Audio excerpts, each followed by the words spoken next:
Hi friends, welcome back to my channel Tamil video. இன்னைக்கு நம்ம என்ன வீடியோ பார்க்க போறோம்னு பாத்தீங்கன்னா ஹோம்மேட் ஸ்லைம் எப்படி செய்யறதுன்னு பார்க்கலாம். வாங்க வீடியோக்குள்ள போகலாம். வீடியோக்குள்ள போறதுக்கு முன்னாடி நம்ம சேனல் தமிழ் வீடியோ சப்ஸ்கிரைப் பண்ணாம பார்க்கறவங்க சப்ஸ்கிரைப் பண்ணிக்கோங்க. நோட்டிஃபிகேஷன் பெல் ஐகான் இருக்கும், அதை கிளிக் பண்ணிக்கோங்க. ஆல் ஆப்ஷன் சூஸ் பண்ணிக்கோங்க. அப்படின்னா தான் எந்த வீடியோ போட்டாலும் அது உங்களுக்கு நோட்டிஃபிகேஷன்ல வந்து கிடைக்கும். இந்த வீடியோ பிடிச்சிருந்தா லைக் பண்ணுங்க, ஷேர் பண்ணுங்க, கமெண்ட் பண்ணுங்க. கடைசி வரைக்கும் ஸ்கிப் பண்ணாம பாருங்க. சரி வாங்க ஃப்ரெண்ட்ஸ், வீடியோக்குள்ள போகலாம். ஹோம்மேட் ஸ்லைமுக்கு தேவையான பொருட்கள்: Center Fresh, warm water, bowl, scissor. இப்போ சென்டர் ஃப்ரெஷ்ஷை நம்ம 5 எடுத்துருக்கோம். இது ஒவ்வொன்றையும் நம்ம கட் பண்ணிடலாம்.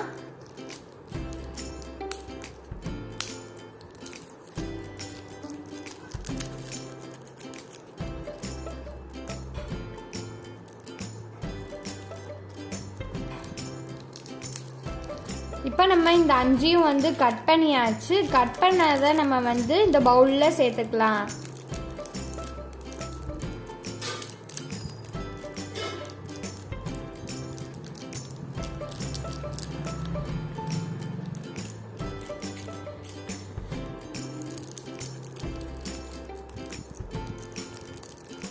உள்ள நமக்கு இப்படி தான் இருக்கும். இது எல்லாத்தையும் நம்ம பவுலில் சேர்த்துக்கலாம்.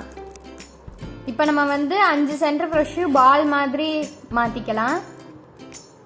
இப்போ நான் பார்த்தீங்கன்னா 5 சென்டர் ஃப்ரெஷ்ஷு இந்த மாதிரி பால் மாதிரி சேர்த்துட்டேன். இப்போ நம்ம வந்து கொஞ்சம் வார்ம் வாட்டர் இதில் ஊற்றிக்கலாம். வார்ம் வாட்டர் ஊற்றிட்டு நல்லா இப்படி பிசைஞ்சுக்கோங்க. சென்டர் ஃப்ரெஷ் பார்த்தீங்கன்னா ரொம்ப கெட்டியாக இருக்கும். அதனால் நம்ம இந்த மாதிரி வார்ம் வாட்டரில் போடுறோம். அப்படின்னா தான் உங்களுக்கு பேஸ்ட் மாதிரி வரும்.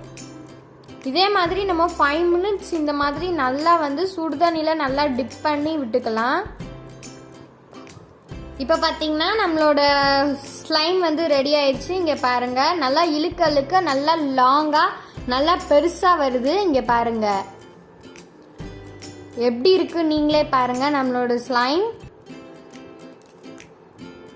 ஸோ இங்கே பார்த்துக்கோங்க, நம்மளோட ஸ்லைம் வந்து சூப்பராக ரெடி ஆயிடுச்சு. இதை வச்சு ஜாலியாக விளையாடலாம். நம்ம வந்து தாராளமாக குழந்தைங்களுக்கு கூட கொடுக்கலாம். இங்கே பாருங்கள் எப்படி இருக்குன்னு. இந்த வீடியோ பிடிச்சிருந்தா லைக் பண்ணுங்கள், உங்கள் ஃப்ரெண்ட்ஸ் அண்ட் ஃபேமிலி கூட ஷேர் பண்ணுங்கள், கமெண்ட் பண்ணுங்கள். நெக்ஸ்ட் உங்களை வேற ஒரு இன்ட்ரெஸ்டிங்கான வீடியோவில் பார்க்குறேன். பாய்.